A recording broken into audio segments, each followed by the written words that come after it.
প্রভু আপনি জীব জগৎ সজন করছেন হয় প্রভু আমি বিস্ময় এই জীব জগৎ পালন করছি আর দেবাদিকে লোকজন প্রভু অন্যায় অধর্ম হলে তাহাকে বিনাশ করে সৃষ্টি রক্ষা করিয়া দিচ্ছেন এইভাবে আমি তিনিও অবিরাম গতিরে এই বিনন্দিয়া সৃষ্টি রক্ষা করিয়াছি কারণ আমি এই সৃষ্টির মূল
হজরতে আমার সৃষ্টিতে সকল উলট পালট হওয়া লাগে কারণ প্রজাপতির স্বজন কৰিবলৈ পাহৰিছো আমি বিষ্ণুৱে পালন কৰিবলৈ পাহৰিছো আৰু দেৱকীয়ে ৰুদ্ৰই অন্যায় অধৰ্ম হলে তাকে বিনাশ কৰিব পাহৰিছো যেনে দৃষ্টি নিক্ষেপ কৰিছো তেনে আমাৰ ধৰ্ম ৰাজ্য অধৰ্ময় সাৰ খাল কৰে হতুৰকে এফালেৰ পৰা গান কৰে আমি পলাচ্ছি হে প্ৰজাপতি আৰ ৰুদ্ৰদেব এনেকুৱা কিবা কাৰণ জানিব পাৰিছো আমি এই যুগৰ কেতন কৰি যুগ পৰিৱৰ্তনৰ সময়ত পৃথিৱীত নানা অন্যায় অধৰ্ম অপাৰ অনপাৰ আদিয়ে আৱৰি কারো ভাগ্য নাই গ্রহে এ ভালো প্রকাশ করি আহিব লাগে প্রভু এটা গল্প ঠিক করে লগে লগে আমৃত গল্পরে আরম্ভ হয় এই গল্পতে যদি ধর্ম স্থিতি লব পারে তেন্তে তার ফলতি লাভ হই অনাবৃষ্টি দূর হয় যদি অধর্ময়ী স্থিতি লবলৈ সুবিধা পায় তেন্তে তার ফলে অতি ভয়ঙ্কর হয়ে দুর্ভিক্ষ মহামারী কটাকটি মরামরি অতি মহাপ্রলয়রে সৃষ্টি হব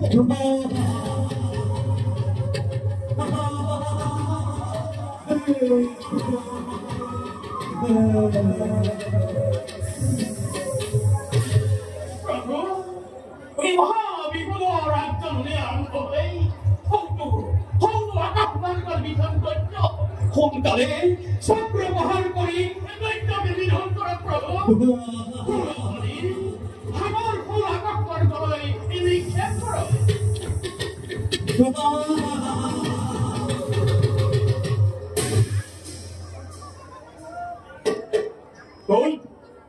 কোন তই মায়ারূপী পলঙ্কার দৈত্য সোনকালে দেহ পরিচয় নত সুদর্শন শত্রুর প্রহারে তোর মুন্ডময় করিম সেবক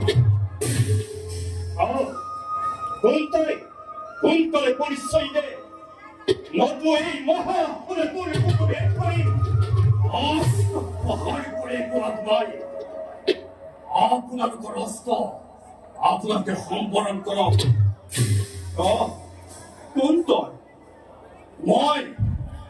মই আপোনালোকৰ মানৱ পুত্ৰ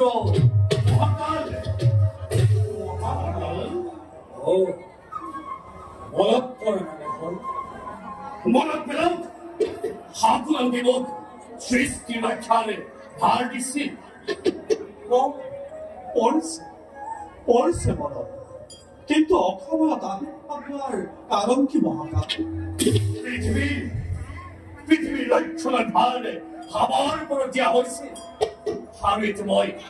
সেই দায়িত্ব পালন কৰিবলৈ অপাৰগ তাৰ কাৰণ কি মহাকাশ পৃথিৱীত ধৰ্ম বুলিবলৈ একোৱেই নাই সকলোৱে অধৰ্মই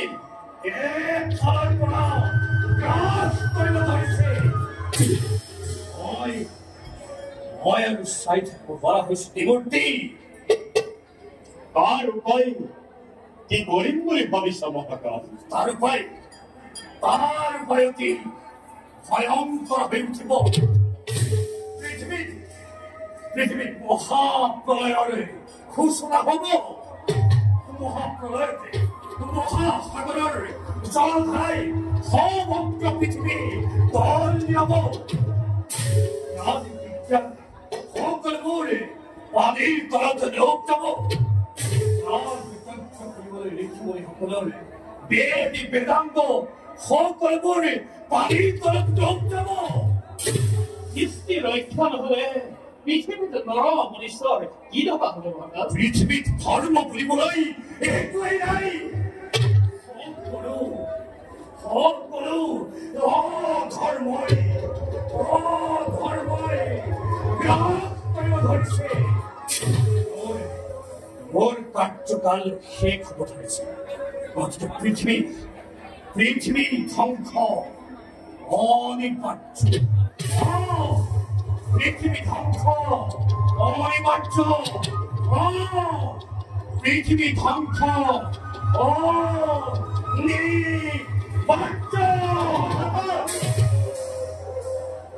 তাৰ উপায় কি চোৱা মহাকাল? তাৰ উপৰ সপ্তদ্বীপৰ জম্বদ্বীপৰ ভক্তকাল ৰচনা এই মহাপ্ৰলয়েৰ মাজতে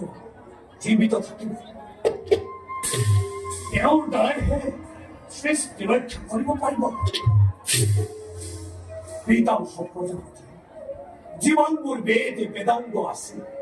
সকলোবোৰ পিছৰ কল্পলৈ সংৰক্ষণ কৰিব লাগিব এই মহাপ্ৰলয়তে মহাকায় জীৱ-জন্তু আদিবোৰে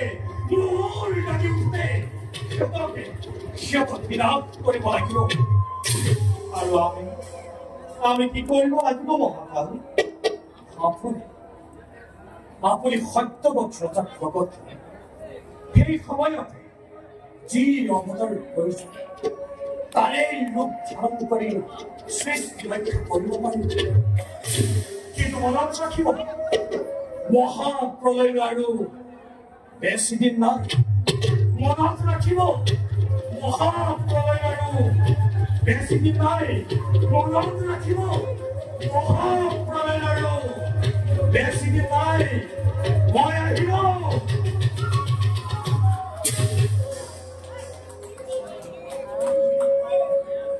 এই সুন্দরের বিনন্দীয় সৃষ্টি বেদে বেদান্ত শিক্ষা দীক্ষা সভ্যতা সকলো লোক পাব পুনৰ সৃষ্টি কৰিবলৈ থাকিব ক'ত প্ৰভু? প্ৰজাপতি প্ৰভু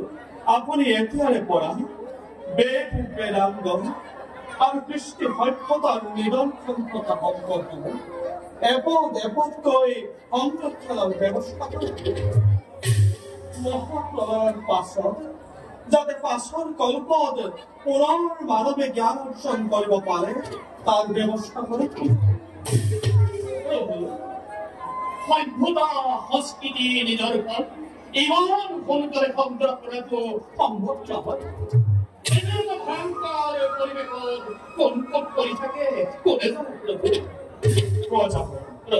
সকলোৰ যাতে কিছু আভাস ৰাখি যাব পৰা যায় তাৰ ব্যৱস্থা কৰিব দেৱানদেৱ ৰুদ্ৰ হঠাৎ মহাবল ৰূপ ধাৰণ কৰি সকলো সম্পদ সংৰক্ষণৰ ব্যৱস্থা কৰে প্ৰজাপতি ৰুদ্ৰনে এটি চাওক নিজ কৰ্তব্যত এতিয়া আমি সে কৰ্তব্যতে সংগ্ৰহ বল প্ৰজাপতি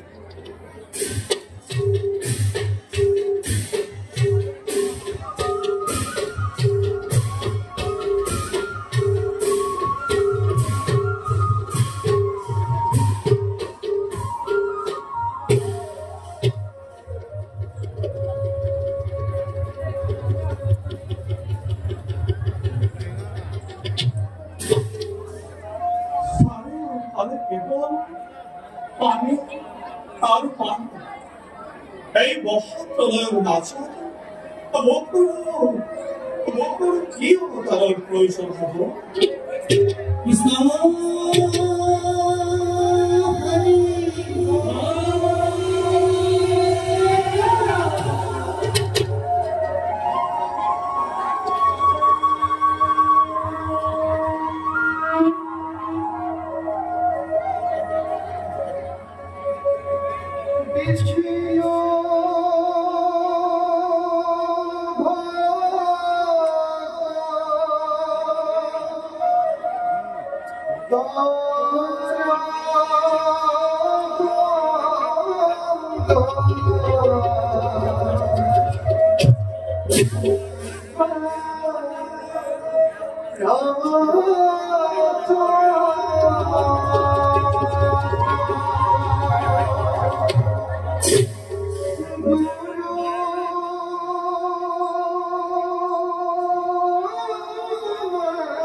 আজি আমাৰে পৰম সৌভাগ্য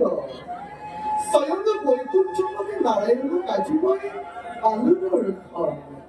হে বিশ্ব ব্ৰহ্মাণ্ডৰ গৰাকী হে প্ৰভু কমলেশ্বৰ এনেকে নাৰদৰে শত সহস্ৰ কোটি প্ৰণিপাত কৰিবা গ্ৰন্থ নারায়ণ প্রভু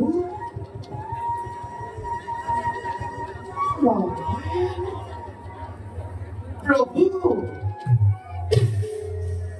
প্রভু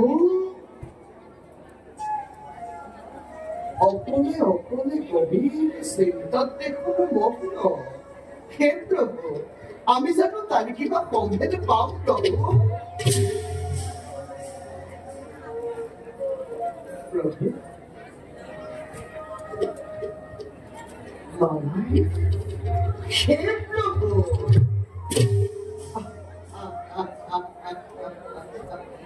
সৃষ্টিৰ মহাপুৰুষ মহাপ্ৰভু ভগৱন্ত আজি সংসাৰৰে কিবা সুবিমল চিন্তাতে বিভোৰ আমি জানো তাৰ কিবা সম্ভেদ পাম প্ৰভু প্ৰভু এক ভয়ঙ্কৰ বিপদৰ সন্মুখীন হৈ নাৰায়ণ আজি ব্ৰহ্মা বিষ্ণু ৰুদ্ৰ তিনিজন একেবাৰে অস্থিৰ হৈ পৰিছে। এই ভাবছো এই মাত্র মহাকাল আবির্ভাব প্রভু মহাপ্রলয়ের আশা নদীতে মহাপ্রলয় প্রভু মহাহাতুর জলধারায় সমস্ত পৃথিবী পুরায় পেলাম কোনো কত বাচ্চা বলে বলছি প্রভু কেমন কেমন দৈত্য আর দানবর মহাশক্তিশালী বলছি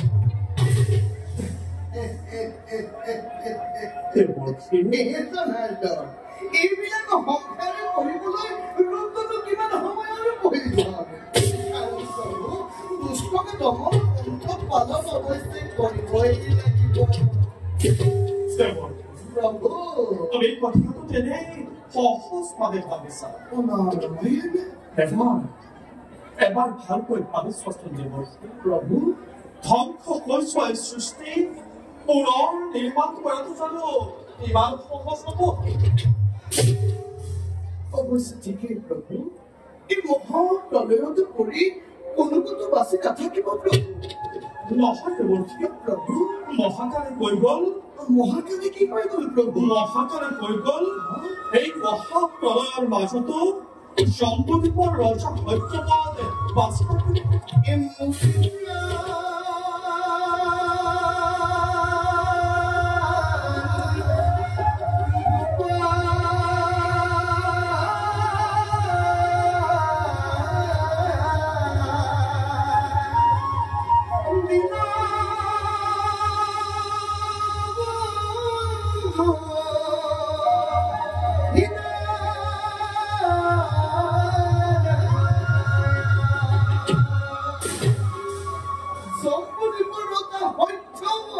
প্ৰভু তেওঁচোন আপোনাৰ পৰম ধাৰ্মিক ৰজা তেওঁ দ্বাৰাই এই বিনন্দীয় সৃষ্টি ৰক্ষা কৰিব পাৰিব কেনেকৈ দেৱৰ্ষী মহাপ্ৰলয় আৰম্ভ হোৱাৰ আগতে প্ৰয়োজনীয় সকলোবোৰ বস্তু সংগ্ৰহ কৰি ৰাখিবলৈ সত্যৱতক কওঁ জীৱ জন্তু বিলাক যাতে ধ্বংস নহয় তাৰ পুনৰ ব্যৱস্থা কৰিলে এই বিনন্দীয় সৃষ্টি ৰক্ষা কৰিব পাৰিব দেৱৰ্ষী প্ৰভু তুমি কিন্তু বৰ সচেতন আমিও তাৰে পৰিকল্পনা কৰি আছো প্ৰভু সময়ত তাৰ ব্যৱস্থা গ্ৰহণ কৰিব দেৱৰ্ষী প্ৰভু এনেকৈ মাছি সময় আহি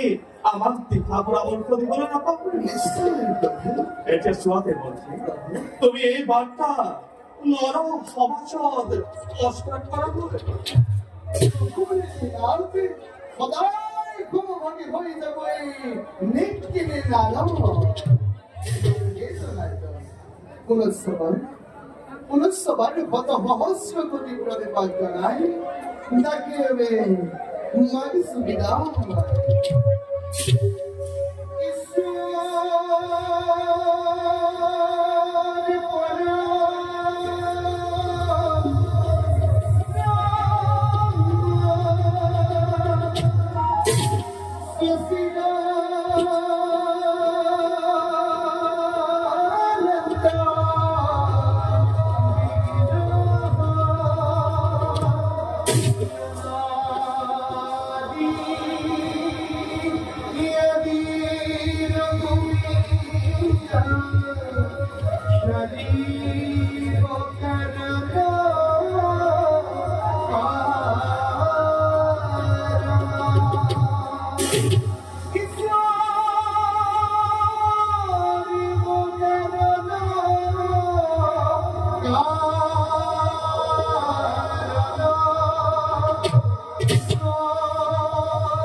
তুমি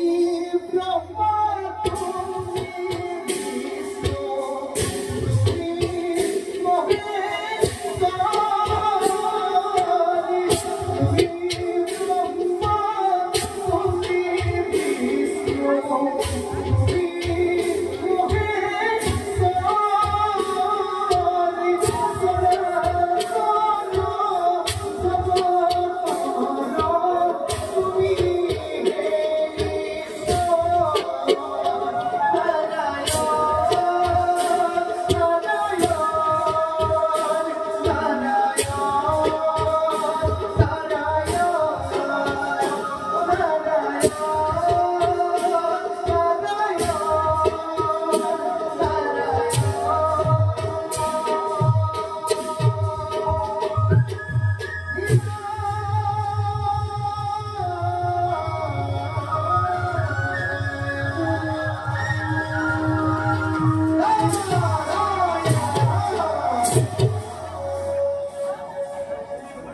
বয়স সৃষ্টির রক্ষার বাবে নিষ্পথপদ হওয়া প্রধান